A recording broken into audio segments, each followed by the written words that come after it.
तर वैष्णवी हगवणे या विवाहितेचा मृत्यू झाल्याने राज्यभरात खळबळ उडाली आहे। हुंड्यासाठी छळ झाल्याने वैष्णवीने जीवन संपवल्याचं सांगितलं जातंय, तर वैष्णवीची हत्या करण्यात आल्याचा आरोप तिच्या कुटुंबियांनी केलाय। विशेष म्हणजे वैष्णवीच्या लग्नाला अजितदादा हजर होते। या सर्व प्रकरणावर उपमुख्यमंत्री अजित पवार यांनी भाष्य केलंय, पाहूयात।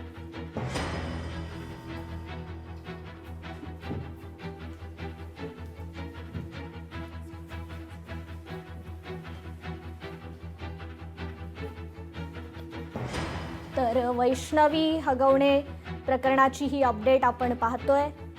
हुंड्यासाठी छळ झाल्याने वैष्णवीने जीवन संपवल्याचं सांगितलं जातंय, तर वैष्णवीची हत्या करण्यात आल्याचा आरोप तिच्या कुटुंबियांनी केलाय।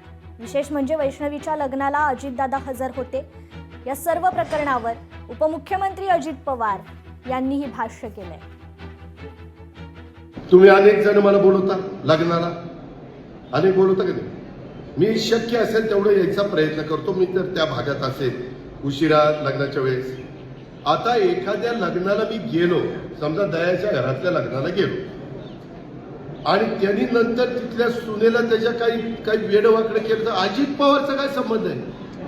अजित पवारने दयाला सांगितलं तू असं कर म्हणून, मला तर काय कळलंच। जी यांनी आत्महत्या केली, तिची सासू आतमध्ये, तिची नणंद आतमध्ये, तिचा नवरा आतमध्ये, सासरा पाहला पळून पळून कुठं जातोय, पळून पळून कुठं। मी आज पण सांगितलंय 3 टीम त्यांनी सोडल्या, 3 नाही 6 टीम सोडा,